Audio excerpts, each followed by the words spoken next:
আগে কে ধর্ষণ করেছে আপনাকে? রুবেল। আর কে? রুবেল। আর বাবার নাম জানি না। আরেকজন মনির। আরেকজন আর একজন আকাশ। ওদের বাড়ি কোথায়? ওদের বাড়ি এখানে সবটি বটতলি। ওই এলাকার ঠিকানা বলেন। শহর গোবিন্দপুর, বটতলি গ্রাম। শহর গোবিন্দপুর। গ্রামের নাম বলেন আগে। বটতলি। আর কোন ইউনিয়ন? ধলাপাড়া ইউনিয়ন। এটা কোন থানা? ঘাটাল থানা। টাঙ্গাইল জেলা। তারা আপনাকে ধর্ষণ করলো কিভাবে? ঘটনাটি কিভাবে ঘটেছে? তাদের চেনেন কিভাবে আপনি? আগে প্রথম আমার বিয়ের পরে প্রতিদিন আমার ডিস্টার্ব করতো। আগে আপনার হাজবেন্ড কই থাকে? আমার হাজবেন্ডটাকে ঢাকায়। কি করে? ঢাকায় স্টিল কোম্পানি চাকরি করে। আচ্ছা, তারপর বলুন। তারপর হগার সময় মোবাইলে ফোন দিত, নাম্বার নিয়েছিল, বাবুর আব্বুর সিম দিয়ে গেছিলো এটার মধ্যে। পরে বাবুর আব্বুর সিম পাল্টিয়ে নিয়ে গেছে গা। তারপর হলো একদিন আমি বাড়িতে গেতেছি, বাবা বাড়িতে গেতেছি দেওপাড়া। সে সময় গাড়িতে সরগমপুর রাস্তায় মোড়ে ওইখানে থেকে আমার এই মোটরসাইকেল নিয়ে পরে আমার বাচ্চার গলায় ছুরি দিয়ে ভয় দেখিয়ে আমার অজ্ঞান করে কই জানি নিয়ে গেছিলো, জানি না শিওর। পরে আমার ভিডিও শরীরে সম্পূর্ণ জিনিস দেখাইছে, সেইটা দেখাই সব সময় খালি। আপনাকে অজ্ঞান করে নিয়ে গেল? হ্যাঁ। আপনি জ্ঞান ফিরলো কখন? 3 ঘন্টা পর মনে পড়ছে। 3 ঘন্টা পর সাগর দিকে ছিলাম। মানে আপনার বাড়ি থেকে অনেক দূরে? আমার বাড়ি দেওপাড়া, এখানে আসমু গেছে সাগর দিকে, ওইদিকে লেগে গেছে। এমন তো না যে আপনি তার সাথে ইচ্ছাভাবে না ইচ্ছাভাবে যাইনি। যেখানে আপনি ছিলেন ওই বাড়ি চিনবেন? যেখানে ছিলাম ওই সাগর দিকে বাসস্ট্যান্ড ওইখানে ছিলাম, গাড়ির মধ্যে ছিলাম আমি। ওইখানে দেখাইছে আমার ওগুলা, যদি বলস তাহলে তোর মাইরা হলাম, তোর বাচ্চা মাইরা হলাম। আপনি যখন সুস্থ হলেন তখন তো যেখানে আপনি ছিলেন ওই জায়গাটা তো আপনি চিনবেন?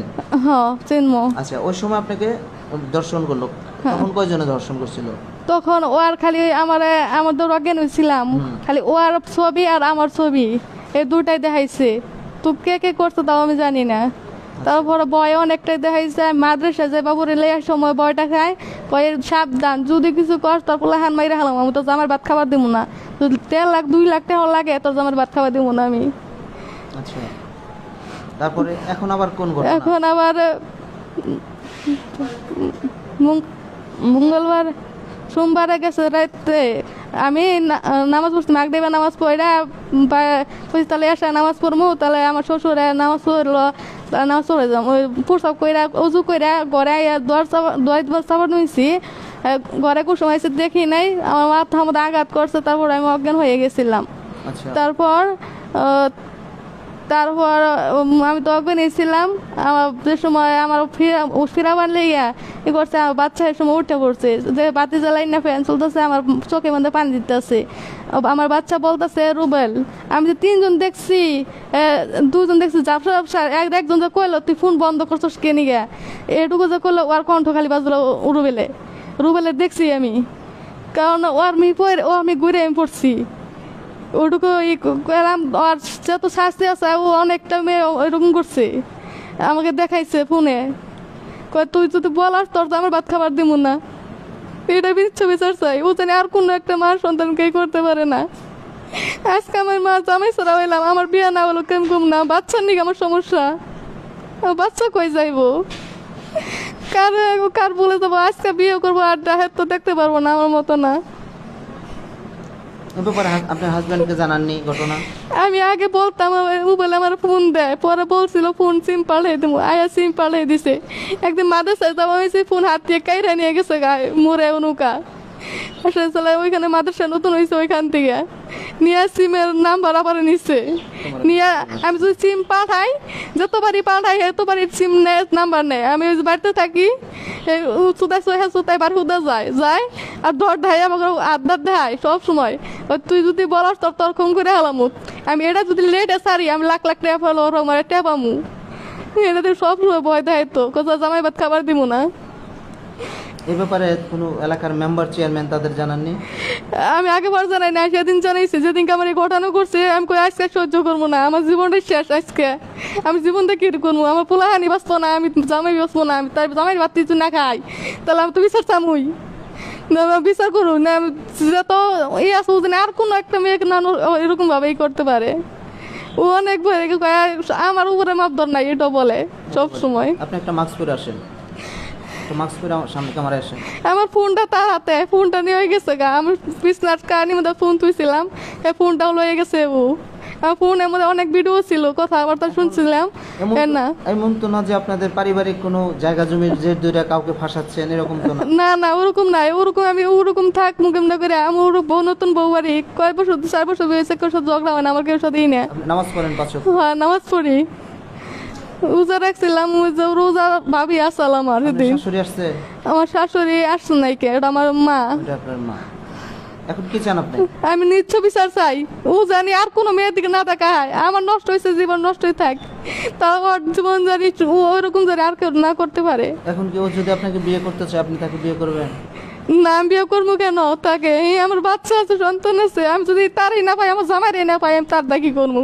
এমন তো না যে আপনি মানে তার সাথে আপনার কোনো প্রেমের কোনো প্রমাণ? না কোনো প্রমাণ না, আর যা করছে জোর করে আমার করছে, ওই যে নাক পাইলে আবার মাইরা হলাম, ওইটুকু ভয় দেখাইছে আমারে।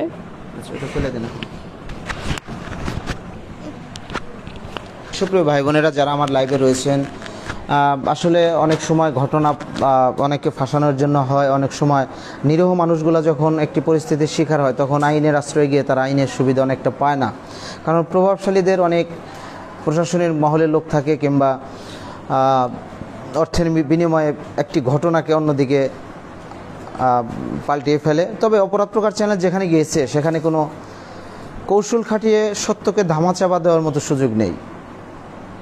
আমাদের টাঙ্গাইল আইনশৃঙ্খলা বাহিনী অত্যন্ত তৎপর এবং অনেকটা ভালো। Tangail RAB, Tangail DB, CID, PBI এরা আসলে অত্যন্ত ভালো। তারা কখনো সত্যকে মিথ্যা, মিথ্যাকে সত্য হওয়ার সুযোগ করে দেয় না। আমরা এই বোনটির কথা শুনলাম, আমরা তার স্বামীর মুখের দু একটি কথা শুনবো যে তার স্ত্রী কেমন। আসলে যদি কম্প্রোমাইজ একটি বিষয় আর ধর্ষণ জোর করে একটি বিষয়, দুটি ধারা রয়েছে আলাদা আলাদা। যদি জোর করে তাকে ধর্ষণ করে থাকে, অবশ্যই ধর্ষণের শাস্তি সর্বোচ্চ মৃত্যুদণ্ড। আমরা সেই পর্যন্ত যেতে আমরা এই পরিবারটির পাশে থাকবো, এবং আমার যারা ফলোয়ার আমি তাদের কাছে কৃতজ্ঞ যে অনেক ক্ষেত্রে অনেক জায়গার ভিডিও দেখে আমাকে ফোন করে সেই এলাকার ফোন নাম্বার নিয়ে সেই ভুক্তভোগী মানুষের পাশে দাঁড়ায়। এটি আমার অপরাধ প্রকার চ্যানেল চালানোর সার্থক। শুধু দেখানোর জন্য ভিডিও বানানো সেই কাজ আমি করি না। আর একটি ভিডিও প্রকাশের পরে যখন আপনারা সহযোগিতা করেন, এটি আল্লাহর অশেষ রহমত। আমি তো একা কিছুই না, হাজার হাজার লক্ষ লক্ষ ফলোয়ার, তাদের নিয়ে আমি অনেক কিছু। আমি আল্লাহর রহমতে সব দিকে সবল, দুর্বল নই। আপনারা পাশে আছেন এই জন্য। ভাই একটু প্লিজ আসুন, আমরা তার স্বামীর সাথে একটু কথা বলবো। আচ্ছা, এই ঘটনাটি যে ঘটিয়েছে তাদেরকে আপনি চেনেন? চিনি। ওদের নাম কি কি? রুবেল। রুবেল, তারপর আকাশ, তারপর মনির। মনির। এই ঘটনা আপনি শোনার পরে আপনি তো স্বামী, আপনি কি করলেন? আমি তো বাড়িতে ছিলাম না। আপনি যখন আসলেন, আসার পরে কি করলেন? আমি আজকে সকালে আসছি। আজকে সকালে? আজকে সকালে এটা শুনে আসছে? এটা শুনে আসছি। আপনার স্ত্রীর উপরে ঘটনা ঘটল সোমবারে। আপনি আগে জানেননি? আগে বলেনি? বলছিল আমার আত্মে, বলছিল আত্মে 12টা 2টা দিয়ে বলছে। তো আপনি তো স্ত্রীর প্রতি দায়িত্ব কর্তব্য পালন করেন না, যে কারণে অন্য মানুষ এই দুর্বল জায়গাটা দেখে এই অপরাধটা তারা করতে সাহস পাইছে। কারণ সোমবারে ধর্ষণ হয়েছে, আপনি শোনার সাথে সাথে তো আপনি আসবেন, আপনি তো স্ত্রী। আমি আসি নাই, আমার বাপ মা ভালো না, বাপ মা দেখে আমি ভয় পাই। চাচারা আমার ভালো না, চাচারা আমার মারা ভয় দেখাইছে, জব করবো এই। আপনার বাপ মা? কেন আপনার বাপ মা আপনাকে মরার ভয় দেখাবে কেন? আমার বাপ মা মানে দেখতে পারে না। আপনারা দেখতে পারে না? না। আপনি কি প্রেম করে বিয়ে করছেন? প্রেম করে করি না। আপনার স্ত্রীকে দেখতে পারে না? না। আচ্ছা, যাই হোক, প্রেমের বিয়ে, অনেক মা বাবার অনেক আশা থাকে ছেলেকে বিয়ে করাবে, তার সাথে ভালো যদি পছন্দ করে আনে, অনেক ক্ষেত্রে মা বাবা মেনে নেয় না, এটা অনেক মা বাবার থাকে।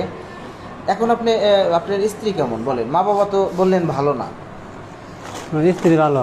স্ত্রী ভালো। স্ত্রী আপনি কি মা বাবার প্রতি দায়িত্ব পালন করেন? মা বাবা দেন? আগে বলছিলাম, আগে করতাম, এখন করি না। করেন না কেন? সে আপনাকে জন্ম দিল, তার প্রতি দায়িত্ব কর্তব্য আপনি পালন করা উচিত না? সে আমার কথা মানে না দেখে করি না। মানে না দেখে। এখন আপনার স্ত্রী তো ভালো, আমার স্ত্রী ভালো। মানে আপনার স্ত্রী তো কারোর সাথে মানে ইচ্ছা করে প্রেমে জড়াইছে এরকম কোনো ঘটনা না। ঘটনা না। আপনার স্ত্রীর প্রতি আপনার বিশ্বাস আছে। তো এখন আপনার কি চান? আমি বিচার চাই। বিচার চান। আইনগত দিক থেকে ঘাটাল থানার আওতায়, সেখান থেকে পুলিশ আপনাদের সহযোগিতা করতেছে না? পুলিশ সহযোগিতা করতেছে না আপনাকে? না, সহযোগিতা করতেছে না। সহযোগিতা করে না। মামলা করতে গেছিলেন, কি মামলা নিছে? মারামারি নিছে। ধর্ষণে মামলা নেয় নাই? ধর্ষণে মামলা নেয় নাই। তারা কি বলে যদি মারামারি মামলা নেয় তাহলে কি জন্য মারামারি হয়েছে সেটা বলে না? সেটা বলছে। কি বলছে? মারামারি করে ধর্ষণ করছে, নেশা করে তার ধর্ষণ করছে। নেশা করে ধর্ষণ করছে না? পুলিশ যদি ধর্ষণ মামলা নাই নেয় তাহলে তো তারাই বলবে যে কেন মারামারি, কি কারণে হয়েছে, কারণটা তো পুলিশেরই বলা উচিত। সেটা বলে নাই না। ধন্যবাদ। আমরা সেই ঘাটাল এলাকার একটি সাগরদিঘি এলাকার একটি ঘটনা নিয়ে কথা বলছি, যে ভাইকে দেখতে পাচ্ছেন তার স্ত্রীকে প্রথম রুবেল নামে একটি ব্যক্তি অজ্ঞান করে ধর্ষণ করেছে, আবার পরবর্তীতে সেই ভিডিও ধারণ করে সেই ভিডিও দেখিয়ে তাকে ব্ল্যাকমেল করে আসছে। এবং গত সোমবার, কয় তারিখ পরে? গত সোমবার, প্লিজ একটু তারিখটা দেখে নেই।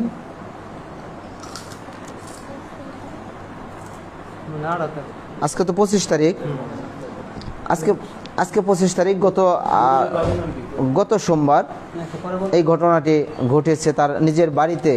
সে যখন নামাজ পড়ার জন্য ওযু করতে বাইরে যায়, এই সময় তারা নাকি ঘরে ঢুকেছিল এবং তাকে আঘাত করে আবার অজ্ঞান করে 3 জনে ধর্ষণ করেছে।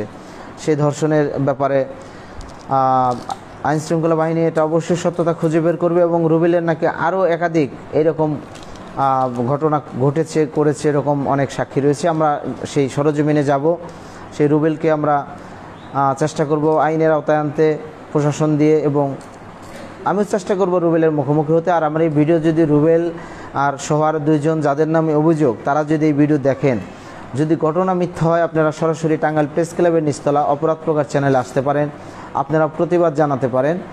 আর যেহেতু মেডিকেলে ভর্তি হয়েছে, মেডিকেল রিপোর্ট, ডিএনএ টেস্ট অবশ্যই সত্যতা প্রমাণ করবে। আর আইন শৃঙ্খলা বাহিনী তো টাঙ্গাইল র্যাব রয়েছে, ডিবি রয়েছে, পিবিআই রয়েছে, সিআইডি রয়েছে। এটা ঘটনার সত্যের সত্য, মিথ্যারে মিথ্যা, এটা সঠিকটাই হবে, অন্যায় কিছু হবে না। আমরা লাইভ থেকে বেরিয়ে যাচ্ছি। আমি সাথে রয়েছি খোরশেদ আলম। আর অপরাধ প্রকাশ চ্যানেলে যদি কেউ ফোন করতে চান, ফোন করুন 01781289261। আরেকটি নাম্বার বলে দিচ্ছি 01971289261। যারা ভিডিও দেখেন আপনারা কিন্তু লাইক দিয়ে ফলোয়ার হন না, কারণ কি? প্লিজ এখনই লাইক দিয়ে ফলোয়ার হয়ে যান এবং দেখতে থাকুন বিভিন্ন জায়গার বিভিন্ন ঘটনা, দুর্ঘটনা এবং বাংলাদেশের যে কোনো জায়গায় যে কোনো অপরাধ নিয়ে আমি সেটি তুলে ধরতে চাই, যে কারণে বাংলাদেশের বিভিন্ন জায়গার লোকজন টাঙ্গাইল অপরাধ প্রকাশ চ্যানেলে আসে এবং অনেক ঘটনার দ্বিতীয় পর্ব দেখাতে পারি না। আমি নিউজ করার পর যখন তারা 2 পক্ষ আপোষ হয়ে যায়, সেটি 2 পক্ষের সম্মতিতেই দেখা যায়, আমাকে পাবলিশ করতে দেয় না।